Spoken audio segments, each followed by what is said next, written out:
Assalamu alaikum. Greetings from Abu Dhabi Sustainability Group, ADSG. I hope everyone is doing well and staying safe in this challenging time.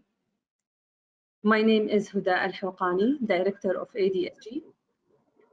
Allow me to extend a warm welcome to all of you to the second ADSG Sustainable Business Leadership webinar session. We have 187 registered for our session today, and I would like to start by briefly sharing instruction on how this session will work. This is a live webinar which is designed to be interactive, so we encourage you to participate by writing questions and comments at the bottom of your control panel, where you should find a chat box. Questions and comments can be posted at any time during the webinar, and the question will be answered at the end during the Q&A session. And if we run out of time, your questions will be out to speakers for offline response. We also have created the hashtag #NetZeroFuture ADSG webinar, and we encourage you to use it for any social media posting regarding this webinar. Also, during this session, we have a few voting questions that we would like you to answer. And now I'm going to post the first question for you to vote on later, to vote on now. The question is, as you can see on the screen, has COVID-19 impacted your current or future business strategy?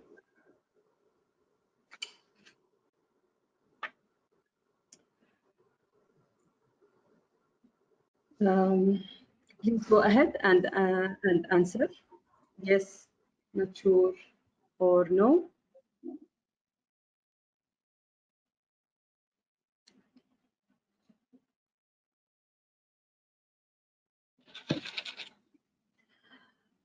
We will now begin our webinar. For those who are joining us for the first time, I would like to share some information about Abu Dhabi Sustainability Group, ADSG. ADSG is an exclusive membership initiative established by the Environment Agency Abu Dhabi with a mission to promote sustainability management in Abu Dhabi by providing knowledge-sharing opportunities for government, not-for-profit and private organizations in a spirit of cooperation and open dialogue. And today's session will focus on discussing the topic of towards a net zero future, realign strategies and ambitions beyond COVID-19.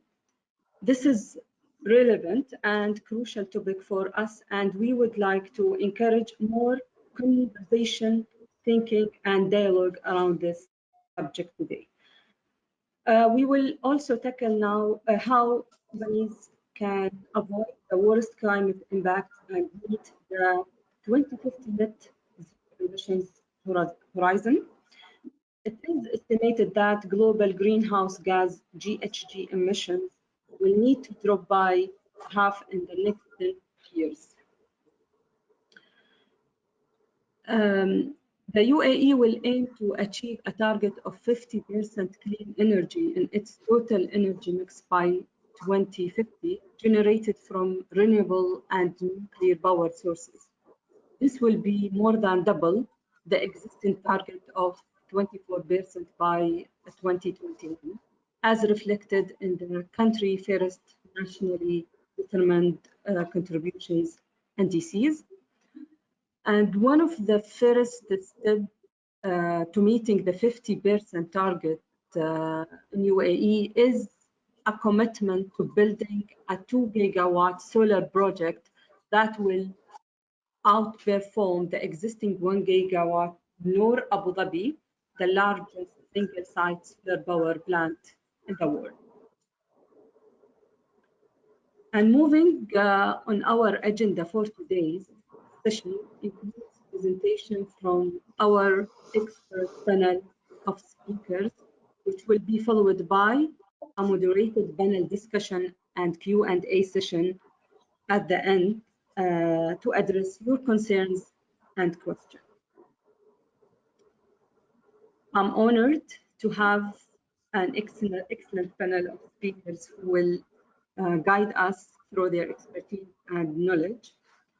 And please join me on welcoming Winston Cowie, Marine Policy Regulation and Planning Environment Agency, Abu Dhabi.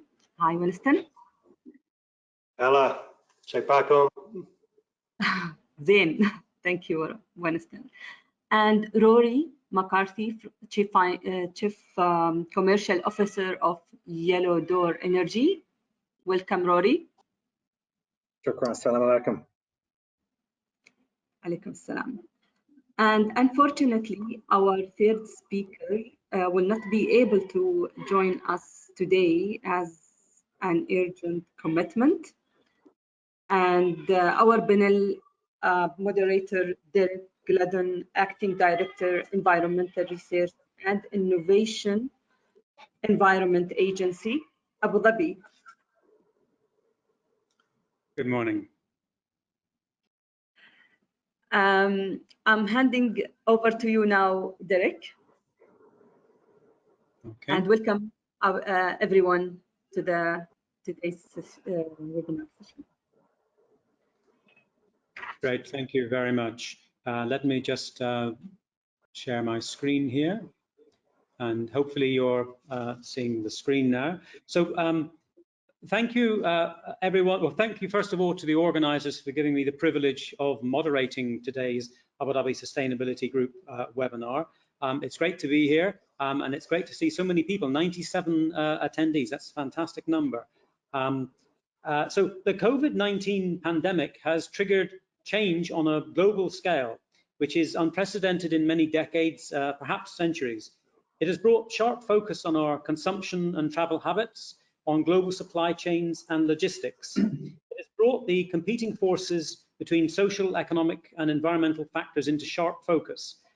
We hear and we've heard of positive trends around air, water, quality, biodiversity, but at the same time, millions are losing their jobs. So is this a glimpse into a possible new world order? And at that point, I want to share the results of the audience poll that that Huda just gave to you to see how people feel about that. So if I press that button, hopefully you are now seeing the poll result. Can someone confirm that you are now just seeing the result?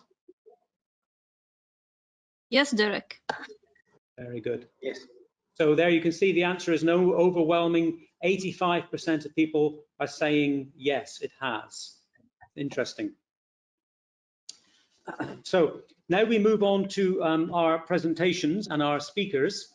And if I press that button, so our first speaker is a colleague from Environment Agency Abu Dhabi, Winston Cowie. Winston is the Marine Policy Regulations and Planning Manager at EAD. He's a multiple award-winning marine policy manager. He has a specialization and expertise in the use of film in policy making to achieve behavioral change, and has been internationally acclaimed with a number of documentaries on fisheries and climate change. He was recently awarded the Supreme Sir Robert Swan Leadership Award for his contributions to the International Antarctic Expedition, and more broadly has written a number of books on history. Outside of work, he is an international rugby representative and has contributed to voluntary actions through UAE, the Year of Goodwill missions to Madagascar and Seychelles. So before we proceed forward, Winston, did you just want to say a few brief introductory comments? And then I think you have a poll which we can launch. Did you want to just make a few comments, Winston? Yeah, good afternoon, Marhaba, and fantastic to be part of this Abu Dhabi Sustainability Group webinar on Towards Net Zero Post-COVID. So my name is Winston Cowie. I'm Marine Policy Manager at the Environment Agency Abu Dhabi. We are the scientific research organisation and environmental regulator for Abu Dhabi Emirate. Now, I've actually pre-recorded a video for my presentation today, and I've done that because the internet connection is not that good, and at any stage we could have up to 4 children running in here and making noise. Lovely children, but loud. So before we go to that video, we've got a polling question, and that question is, if we bring it up, Derek, so the question is, should net zero be integral to the global definition of sustainability? So it's a theoretical question. How do we get people thinking about reducing emissions, net zero, and climate change? If we start with the definition of sustainability, and everybody thinks net zero, that means I must act, or low carbon, that means I must act, then that may be a positive thing. So interested in your views on that. Great, thank you, Winston. I'm going to close the poll now. We're going to keep the answers to that poll till a little bit later, just before we get to the Q&A session.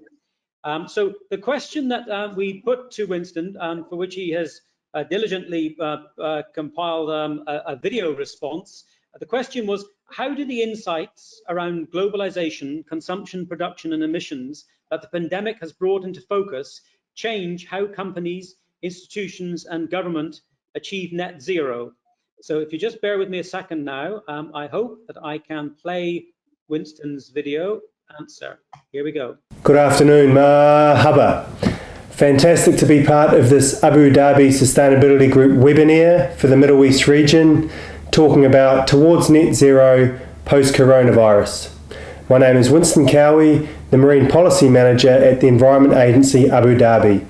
We are the scientific research organisation and environmental regulator for Abu Dhabi Emirate in the United Arab Emirates. I was also fortunate to be a member of Team Zayed, representing the UAE, who had ventured to Antarctica and sent a message in solar lights to the world on climate change and single-use plastic.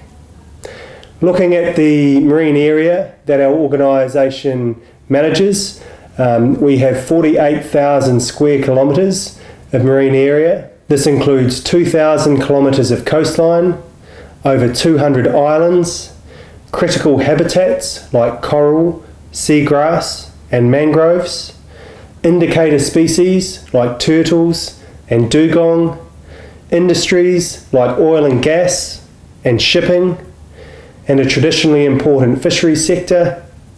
We've got a burgeoning aquaculture sector and a population here in the UAE of around 9.6 million interacting with the natural environment. So look, when I talk to you about Towards Net Zero, I give you the perspective of environmental policy manager and environmental regulator. And we're going to talk about some of the happenings globally and then also locally here in the UAE. So now to the single most important issue in the world at the moment, the coronavirus. Has the coronavirus been a win for the environment, as some people have been saying? Look, there's certainly been an improvement in environmental indices all over the world. If we look here in Abu Dhabi, the pollution from transport has decreased by 50%, and we've seen biodiversity in places that it hasn't consistently been seen for some time. So is it a win? Well, look, I think we need to look at this with a sustainability or a societal lens on. You know, sustainability is not just about the environment, the economy, and looking after people, the social side. Health is just as important. okay, and saying that it's been a win for the environment, okay, when you've got people locked up at home, that's not a sustainable solution. And it also needs to be seen in the context of over 120,000 people losing their lives. So is the coronavirus a win for the environment? I think what it shows is that individual countries, can respond to a global threat. Perhaps not in a coordinated way this time, but the positive from it is that individual countries can respond. And we've seen excellent examples of that. Here in the UAE, an outstanding response, and I'd like to thank the UAE government for keeping people safe. Similarly, in my home country of New Zealand, another outstanding response. Thank you very much. Again, you've kept people safe. So look, I think what the coronavirus shows us is that individual countries can respond to a threat. Historically, the global community's been able to do so, and I think the Antarctic Treaty, to bring climate change into the conversation, the Antarctic Treaty is probably the best example of a global treaty that's been successful, because we've put aside a whole continent twice the size of Australia, okay, for scientific research and peaceful purposes. And it's been going since 1959. Equally the Antarctic Treaty on the conservation of seals. Look, there were remnant populations of seals, and then in the 1970s, after that treaty came into force, the global population's between 5 and 7.5 million. The Vienna Treaty on ozone-depleting substances, another excellent example. So Corona and all these, other international treaties show that we can get it right, okay, if there's motivation to do so. So what will the world look like post-Corona when we're talking about net zero, responding to the biggest issue of our time? Look, there's going to be a lot of hurt. The world is heading towards a depression. Okay, there's going to be high unemployment, and climate change in the net zero conversation isn't going to be top of the agenda. But I would submit it has to be part of the conversation. It has to be part of the conversation, because what we've learned from Corona is that we need to manage risk better as countries, as a global society.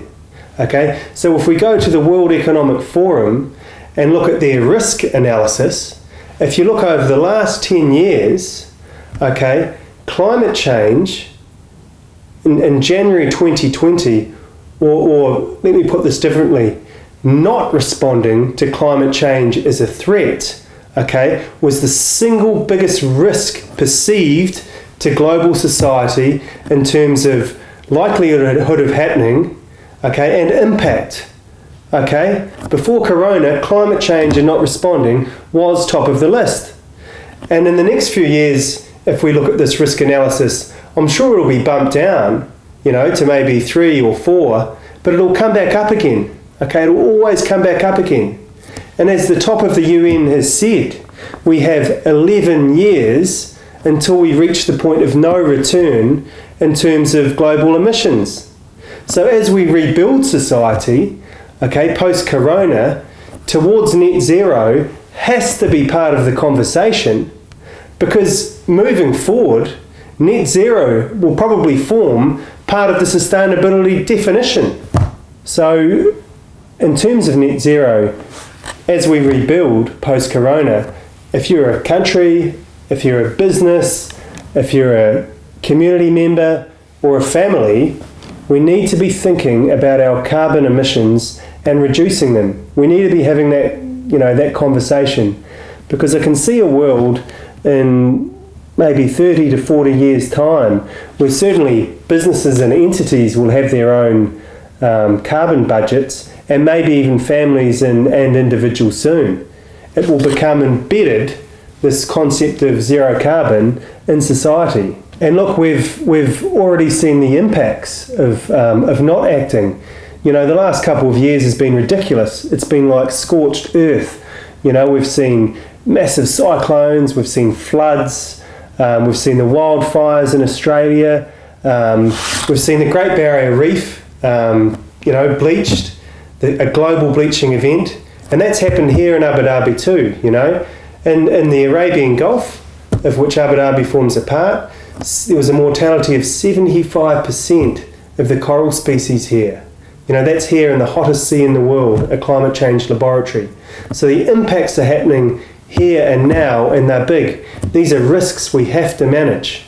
And so look, with every incremental increase in temperature, caused by not acting, already we've increased the global temperature by a degree, and we've seen what's happened. Another 0.5, another 1 degree, or even more, these impacts are going to happen more and more frequently and be more and more severe. It's a risk we have to manage.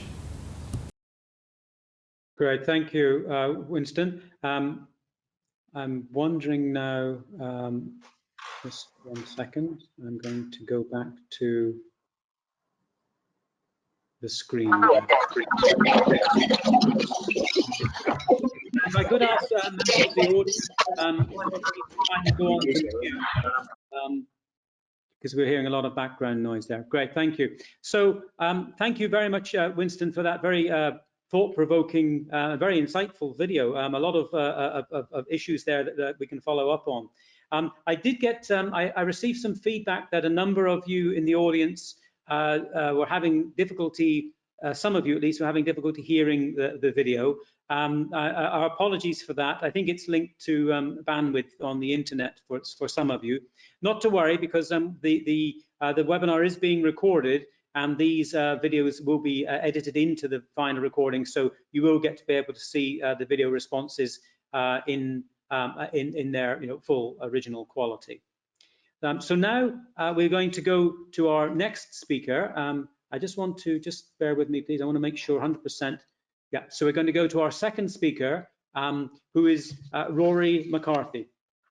Rory is the Chief Commercial Officer of Yellow Door Energy. And as the Chief Commercial Officer, he leads the operation and expansion of the company's business development efforts in all markets. Under his guidance, the business development teams bring solar energy and energy efficiency solutions to commercial and industrial customers in the Middle East, Africa, and Asia. With over 25 years of sales experience in the Middle East, Asia, and Europe, Rory brings forth an in-depth customer understanding and a results-oriented approach. Prior to Yellow Door, Rory was Group Managing Director in a water technology group, a company that's specializing in water technology and service to construction markets throughout the Middle East. And I won't read the full bio. It's on the screen and it will be in the recording, but he has a long and extensive history in the sector. Rory holds a postgrad degree in business and a master's, an MBA from Hult University in the US. So the question, just to recap, the question that Winston just responded to: how do the insights around globalization, consumption, production, and emissions that the pandemic has brought into focus change how companies, institutions, and government achieve net zero? So I'm going to pass the presenter mode now over to Rory, and then Rory should be able to make his presentation. So just 1 second as we do that. Rory, you should get a message on the screen, and if you accept that invitation, the floor is yours. I think you may be muted, Rory. Okay, I'll open you. I'm unmuted. Can you hear me? Yeah, we hear you now. Go ahead, please. Fantastic. Can you see the screen? Yes, we do. Great stuff. All right. So good afternoon, everyone, and it's a great pleasure to be here. That's a very long bio. I'll try and shorten it for anything that we do in the future. So as I mentioned, I have about 12 years experience in the power and water sectors in the Middle East, both in sort of pumping, desal, treatment, generation of water, and also in solar storage, and more recently we're getting involved in the battery side of it as well. So I'm a British and New Zealand citizen, and very proud to be here today, and proud to be a resident in the UAE. So I'm going to talk a little bit today about what we do and about sustainability targets and motivations in the private sector. I think Winston gave us some fantastic insights into what's happening around us and why this is so important. And I'm going to use examples of how as much as we really need, governments around the world to really set the policy from a fiscal and a national and an international level, that private sector also has to be dragged forward into it, because the private sector is generally the biggest contributor of pollutants. And I'll go forward with that with a couple of case studies in the Middle East as to how that's been pulled forward and how we can still keep sustainability as a critical point for our development moving forward. At the end, I've got a couple of insights just to share with you. So sort of about Yellow Door, please excuse me. We design, we engineer, and we build solar energy plants. We also look at energy efficiency in a more targeted approach, identifying key points that can actually reduce cost for customers. So our focus is really, we're 5 years of age, 10 to 5 years of age, but in that 5 years, we've managed to deploy over 100 megawatts of projects throughout the UAE, Jordan, Pakistan, and the KSA. And that's generating 12,000 megawatt hours of clean energy, which we're very proud of. Our focus is engineering, but as much as we're engineers, we're also financiers, and we provide the knowledge, engineering know-how, and finance capability to bring sustainability really into the private sector. So our business is very capital intensive because we will finance a solar plant into a commercial or an industrial customer, and that could be for a 15 or a 20-year period. So our payback is very much in the long term. So it's a highly capital intensive industry. So our shareholders are people like, we're fortunate to have shareholders like the IFC, the finance arm of the World Bank, Mitsui Japan, which have over 100 years in the Middle East and have a shareholding in Abu Dhabi Oil, and Equinor, which is Statoil, and Apicorp in Saudi Arabia. So we have some very strong shareholders that are very, very fortunate to be part of Yellow Door. So about what we do, so we have a system, as I touched on before, we go and see a commercial or industrial customer, and we'll look at their business, we'll look at their energy consumption, and we'll find ways to try and reduce that. On the energy side, that usually is by designing a solar plant that can actually produce a larger percentage of their energy needs. It could be 30%, it could be 50%, it could be 80%, depending on the amount of space that they have available. So we build, design, engineer, and commission that, and the customer has no capital expense, no upfront investment, and only pays a monthly solar bill. So rather than they'll pay something to utility, but they'll pay something to us. And generally, the solar bill to us is usually less expensive than the utility. This also gives customers long-term control over their energy costs, because they can fix or predict what the percentage of their energy cost is going to be for a longer term period. And that means they can be more competitive in terms of their cost of production. So a longer term solar leasing contract gives the customer the freedom to save between 15 to 40% on electricity bills. So not only is it better for the environment, is it better for the planet, it's actually better for the customer. And as I mentioned before, they can manage their long-term cost base, enhance their sustainability and CSR. Now, I've got a couple of case studies today. Just briefly, I wanted to share with you how that's being driven and how that's working. One of the leading companies in the region is Majid Al Futtaim with Carrefour. And this photograph here illustrates what I would call a relatively unusable piece of land in Jordan, where we're completing the build of their solar plant currently. Now, once this goes live in July, this particular plant will generate 93% of the electricity across 8 stores in Jordan. And you can see it's a very, very hilly environment. It actually originally had 3 mountains.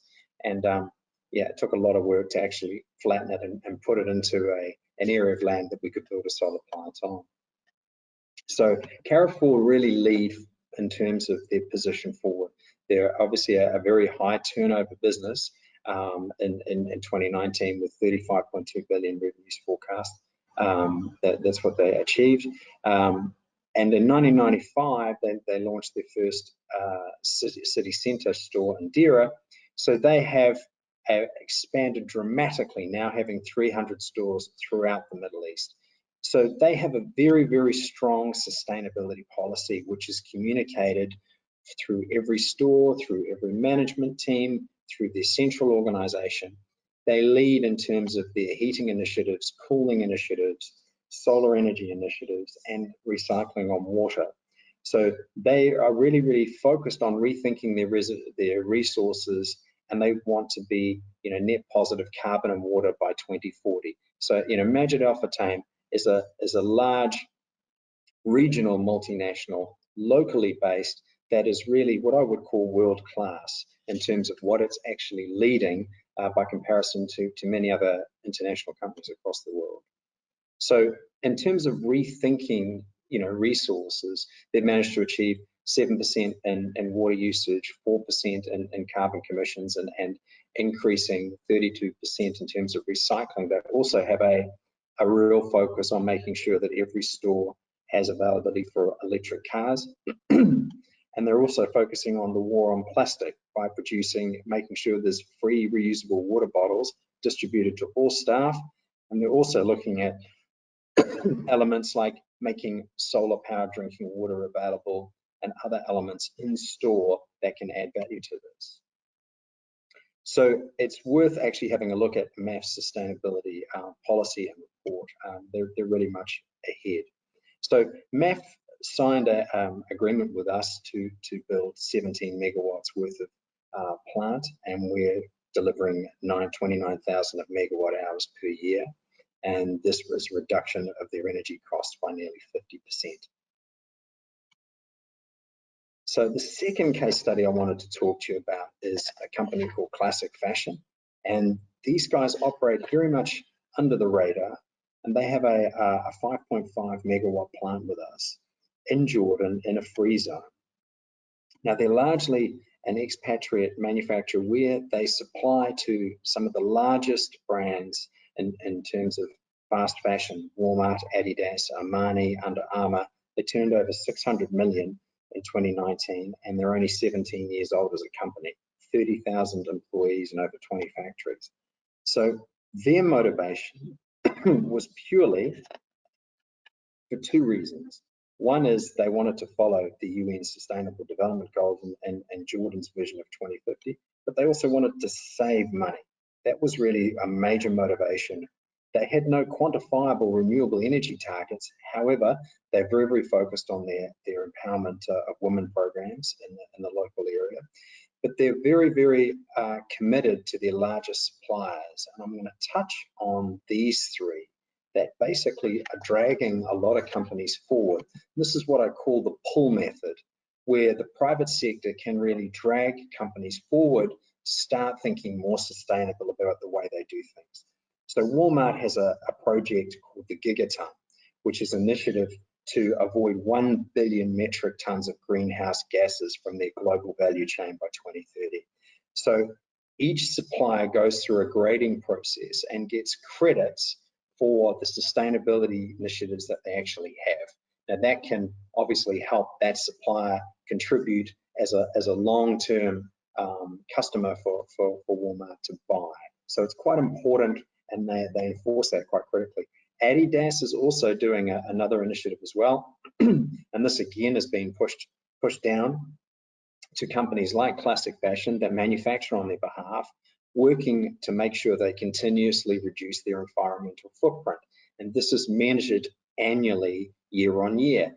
They want to see that the companies that they buy from, that they're contracting to do their manufacturing, have clear targets for energy, water, and waste reduction, and they put percentages around that. Even at the high end of the market, companies like Armani are doing exactly the same thing, focusing on reduction. Now, there's a code of conduct that Armani expects everyone to sign that deals with them, that focuses on this. So implementation, if I take Classic Fashion, for example, you can see an example of what the solar plant looks like. And again, we were able to make significant cost savings and also make sure that a significant amount of the energy is completely renewable. So another case study I'm just going to leave you with is a local one in the UAE. This is Le Chocolat, part of the BPC group of companies. And this is a roof-mounted solar facility. Now, these guys manufacture chocolate. They've also been importing chocolate for 40 years. So their focus was really just trying to reduce their costs and be more competitive. They love the fact they could get into solar energy without an upfront investment, and they love the fact that someone else would manage the solar plant, take care of all the maintenance, take care of all the cleaning, the replacement of parts, so they could focus on their core business, generating chocolate from sunshine. So no written sustainable strategy and no policy and no quantifiable renewable energy targets. However, this company, and there's many others like this, remain cognizant of their focus and ability to sustain and build a better business with sustainable energy targets in the future. Here's a short video which will just demonstrate what the plant actually looks like from an aerial view. So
just trying to get that to move forward to the next slide. Hang on. There we go. So insights and summaries. So moving from that, so you can see any commercial roof or industrial roof is a target opportunity.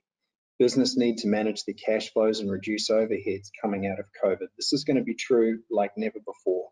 We're going to need to be consciously competitive, but you can still adopt sustainable practices which can actually save companies money and make them more effective.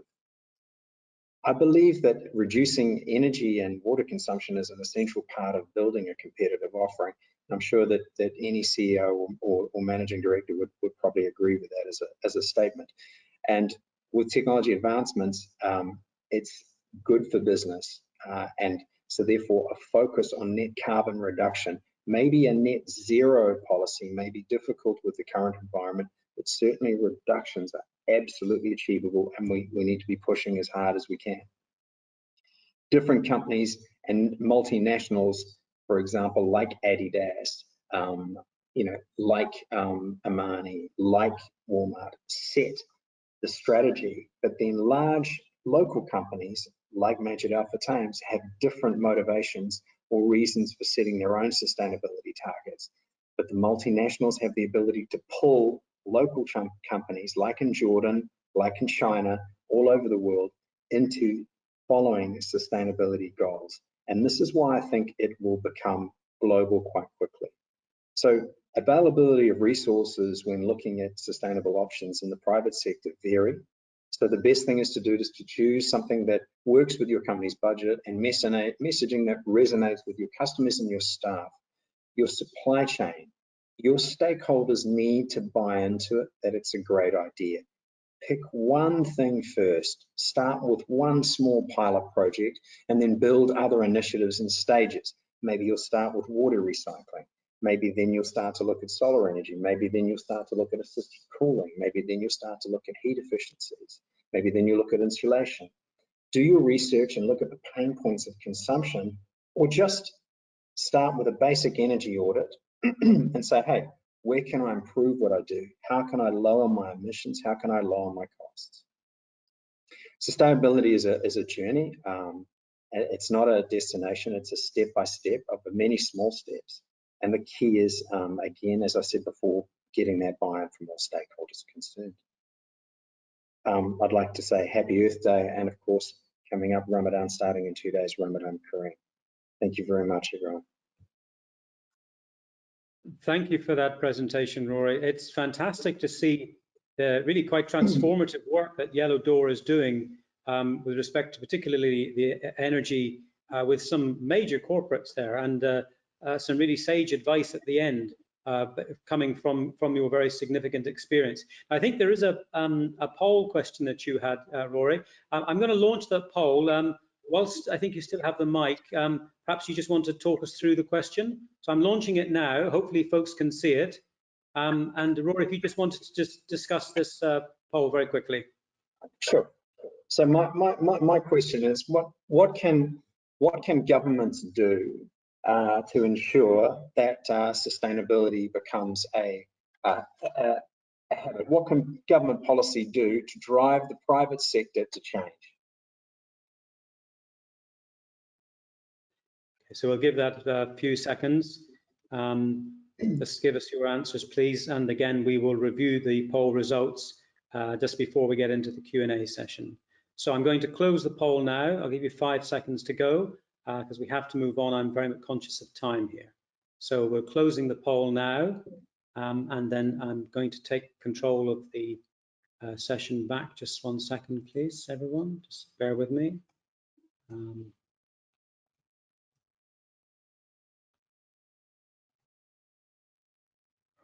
Okay. So hopefully you're now seeing my screen.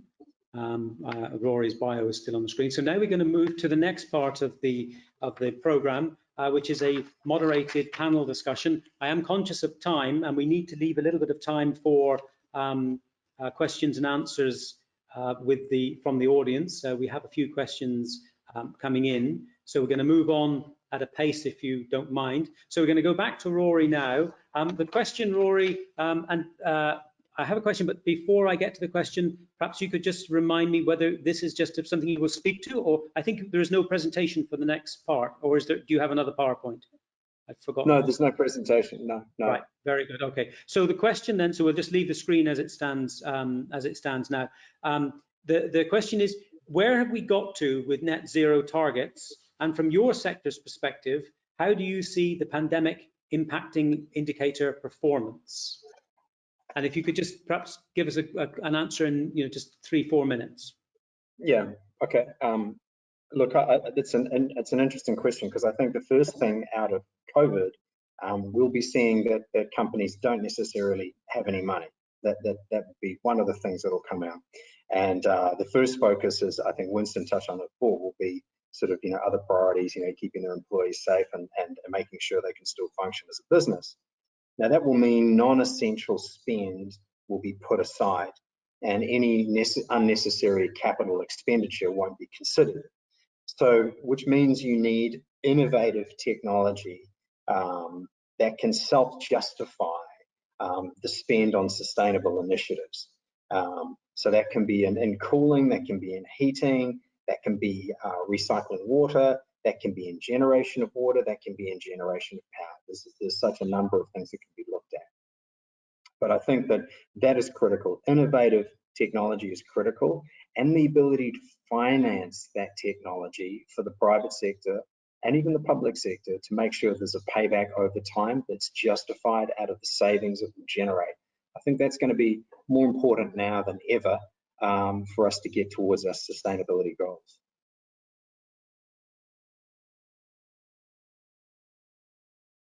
Thank you, Rory.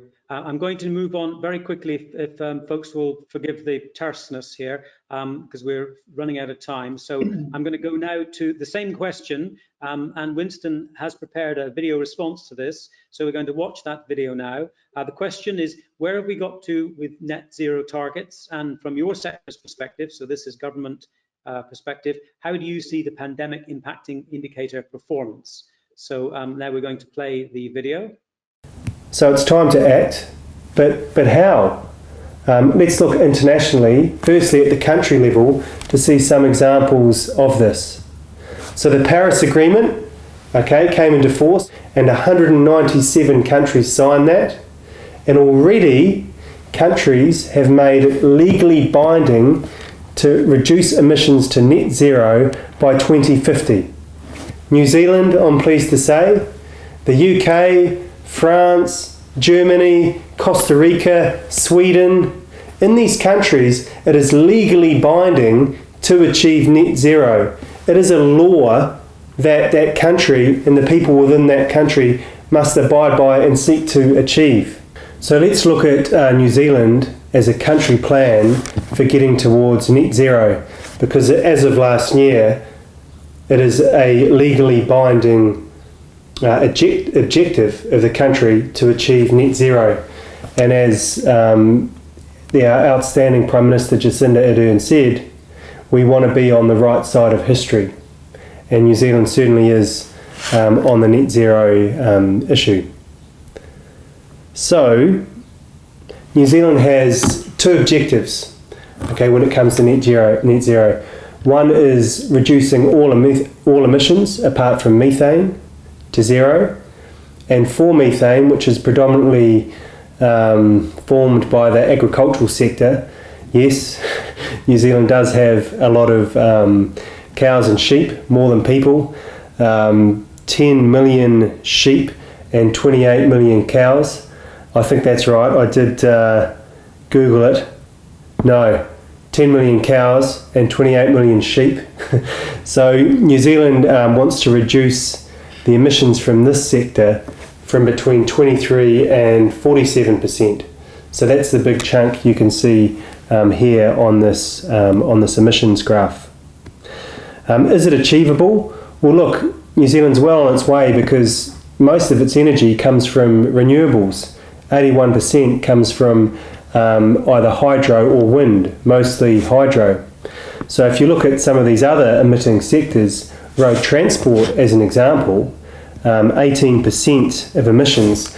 If New Zealand was to transition the current fleet to electric vehicles, you know, through incentives and things like they've done in Norway, okay, 18%, great, taken care of, but you're going to need double the energy to run those electric vehicles.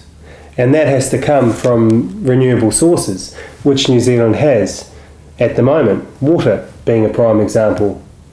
So while it won't be easy, I'd say New Zealand's a country that is on track to meet net zero and its objectives by 2050.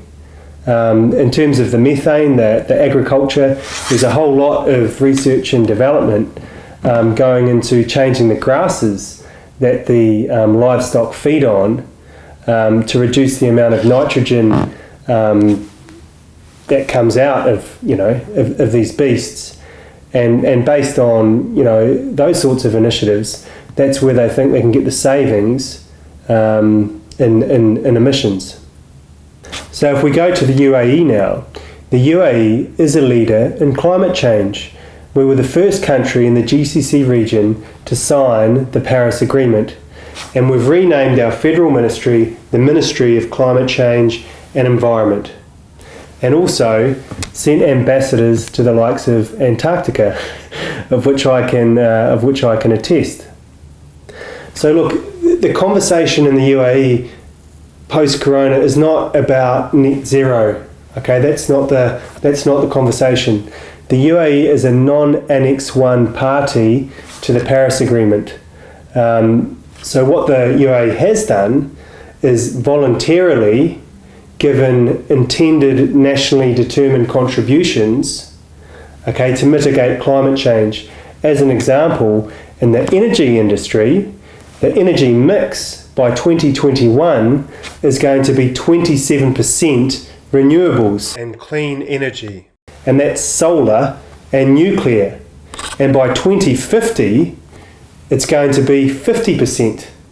Okay, so the UAE is already miles on track in terms of mitigating climate change. If we look at the national plan, the National Climate Plan, it's got three pillars in it. Okay, so the first one is developing a national greenhouse gas management system. So you can only manage what you can measure, and what we're doing is a detailed and verifiable inventory and management system, and that's going to be completed this year, as it says in the national plan. And in Abu Dhabi, the Environment Agency Abu Dhabi has actually just completed its third inventory of emissions in 2019. In terms of adaptation planning, in a country that's low-lying and close to the coast, adaptation is absolutely key. So that's one of the pillars of the strategy. And already in Abu Dhabi, the Environment Agency Abu Dhabi, we're looking at how we can support the adaptation of our critical habitats, mangroves, seagrass and coral, and species, turtles and dugongs and dolphins. So those conversations are already happening, and as part of it, we're moving from 2 million a plantation of 2 million mangroves to 14 million mangroves in the coming years. Mangroves are an amazing storer of blue carbon, so we're looking at carbon sinks as well. And the final pillar in the national plan, and this is key to businesses listening, is private sector driven diversification. So the idea here is that climate change, it's a challenge, but it's also an opportunity. And looking across different sectors, in the housing sector, to make housing more efficient in terms of electricity use, we've got the Istidama Sustainability Green Building Code, and that's I guess that's a similar policy to in New Zealand, where it's now compulsory to have insulation in your home, and that's about being efficient and keeping warm, whereas here in the UAE it's about being efficient and keeping cool, particularly in summer. Transport, if we look at the transport sector, we've got the Dubai light rail system, and also projects looking at fast transport between Emirates, Abu Dhabi and Dubai as an example. So look across all the different sectors, and particularly energy, the UAE has a really solid plan in respect of climate change. And while the conversation is not net zero, already a lot of work has been done to reduce emissions. Right, that's really good. I hope we're all back with myself now. Now, I'm very conscious of time. Thank you, Winston, for that very considered piece there.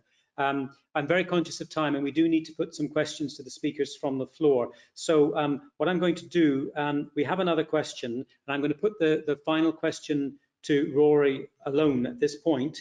And then Winston, your response to the third question, we will play that video as our closeout comment after the Q&A, because I'm conscious that people will have to leave at the top of the hour, and we don't have time to address all of this. So Rory, just very quickly, so the last question is, how can we act? How can organizations implement a plan that lays out the actions it will take to achieve its targets? Oh, I beg your pardon, I do apologize, everyone. There was, before we get to that, there was a poll from coming out of Winston's video. So let's just quickly see if I can launch that. No, it's not letting me launch that. So we'll go back to Rory. The question is, how can we act? How can organizations implement a plan that lays out the actions it will take to achieve its targets, both now and in the coming years? Governments will be pressured to remove subsidies on water and power. I'm hoping that doesn't happen. If they remove subsidies, great. If they don't remove the subsidies, it will keep the cost of water and power artificially cheap. And that is really the enemy of sustainability in the private sector. Yeah. If you're paying the real transparent cost for something, you will try to be innovative about what the way to save it. And I think that drives innovation, where businesses start to look more closely at wasteful processes and how they can try and reduce them. The first thing is to look at is each company will depend on the amount of consumption.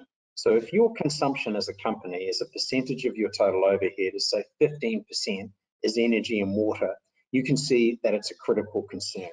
If you're using cooling quite heavily, like a lot of companies are in the Middle East, you can see straight away that's a key concern. That's a key area I can drive down. And I can do that by implementing some innovative technology that allow me to control and become more efficient at my power, water, heating usage, etc. So the key thing would be to integrate your sustainability initiatives as part of your strategy and start to say, hey, look, as part of our strategy of our business, we want growth, we want to expand our product lines, we want to put new resources into research and development, and we want to be sustainable. And we're going to start with going down this direction. Educate your teams, get everyone in, like I said in the presentation earlier, all stakeholders involved in sustainability being part of the culture of a company, and that will lead in itself. Very good, thank you. I think that's a very important message. So I'm going to ask Winston's poll question now. Winston, I'm going to just display it there. I hope you're seeing it. It's all disappeared off my screen. I hope you're seeing the polls.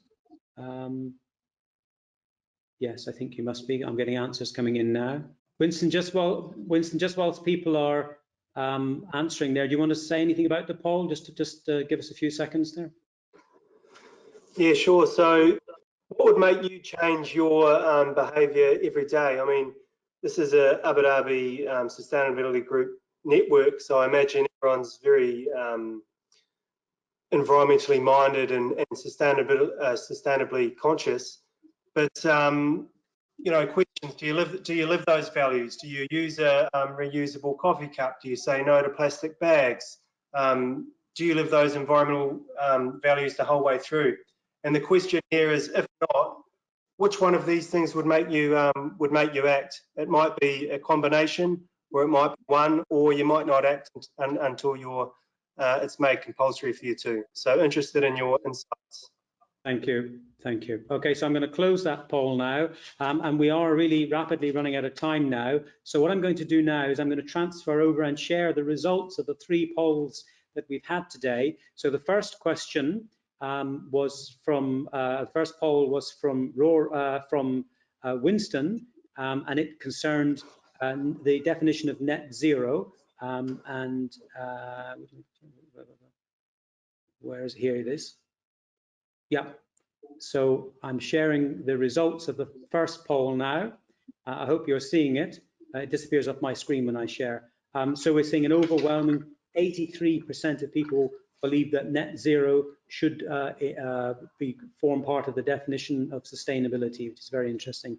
The second question the second poll was from Rory, and this was, how can government policy drive private sector to change and lead the sustainability efforts?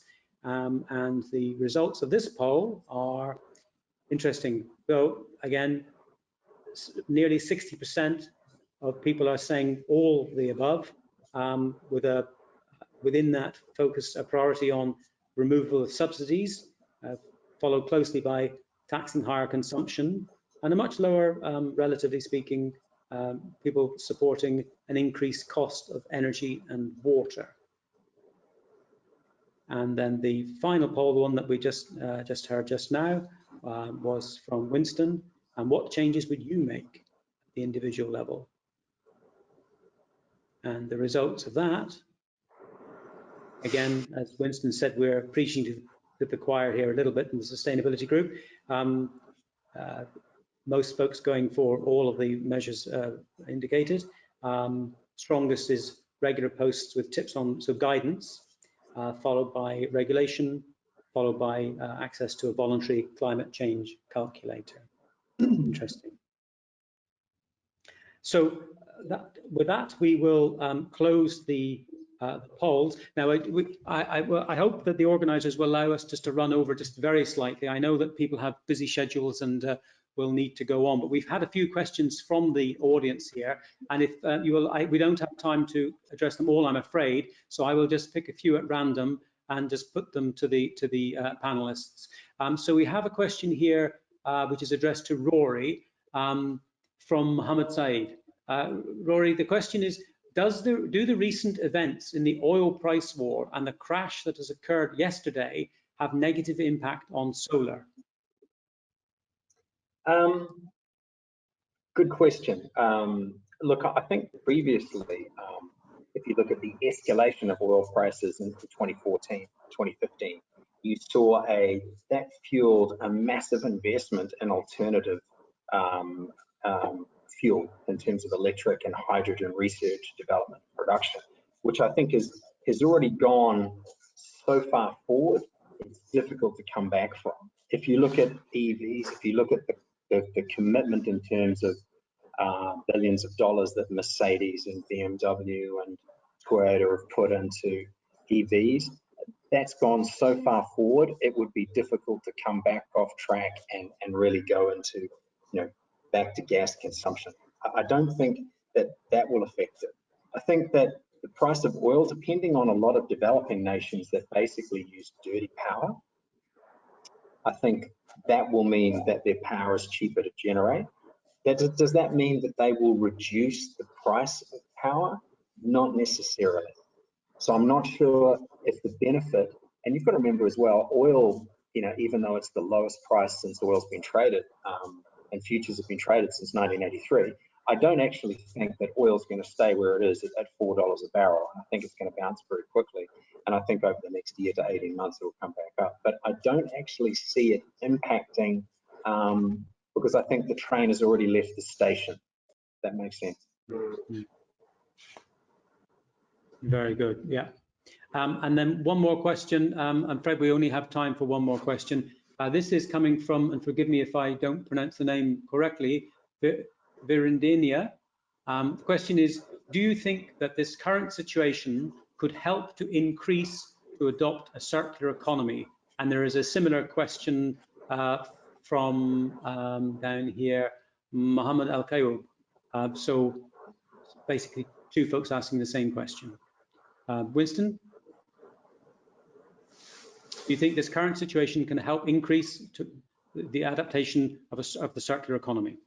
Yeah, it very well may be, but certainly in the plastics space, already with our Abu Dhabi Emirates single-use plastics policy, there's conversations happening about transitioning towards the circular economy for plastics and single-use items. So I think it might be a conversation.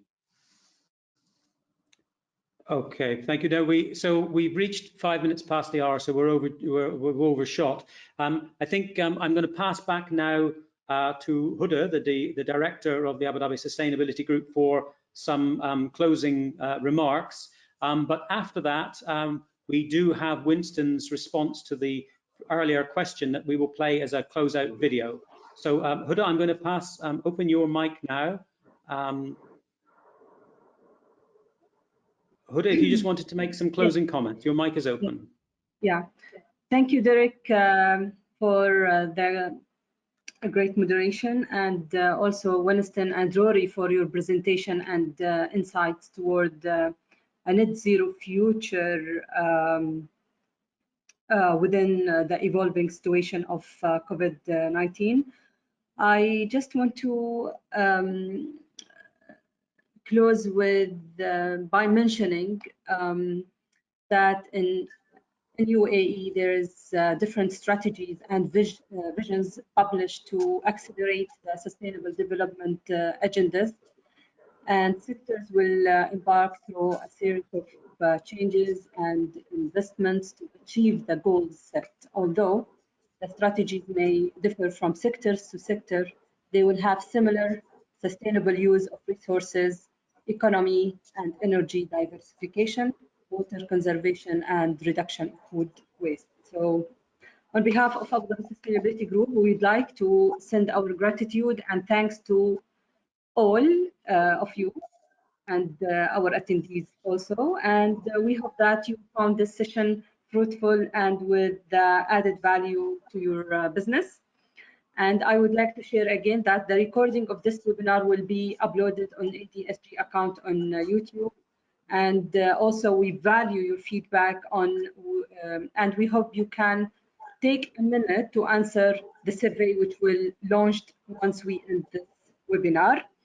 And thank you all and stay safe. Thank you.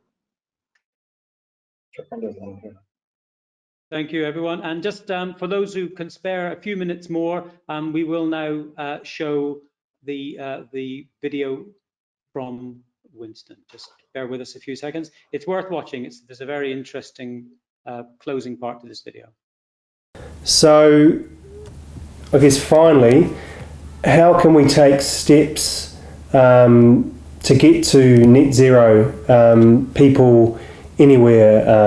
So starting with businesses, look, there's a couple of different standards, global standards available. There's ISO 14064, 2018. Remember that.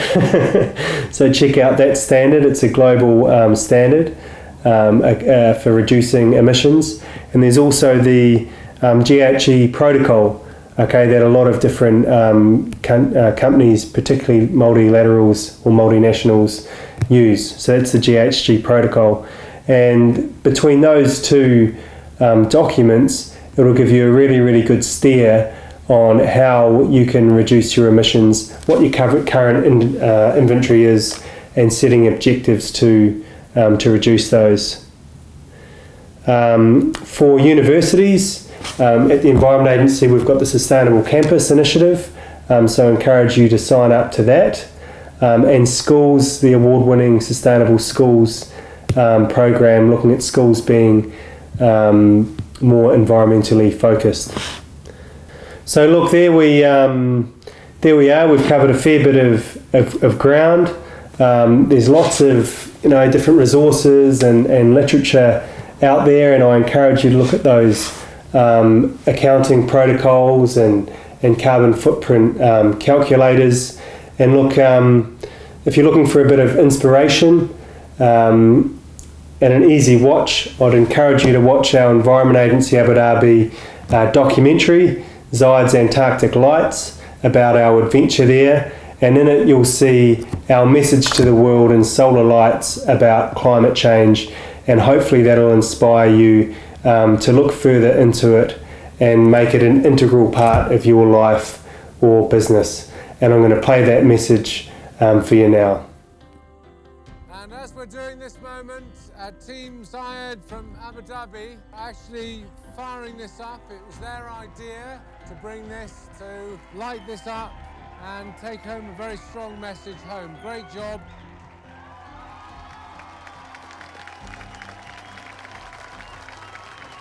Wonderful. And Inch now is going to play us a little song. Hi from Antarctica, hi from Antarctica, hi from Antarctica, hi from Antarctica. Please believe me, 'cause global warming is out of control. So is plastic use. Please listen. Of individuals and countries around.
that, we will end the webinar. I'm not sure if anyone from ADSG wants to make a final comment. Thank you, Derek.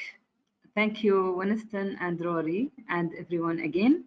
And also the team at ADSG who helped on organizing this webinar, Sandra, Alina, Joni, and Annabelle as well.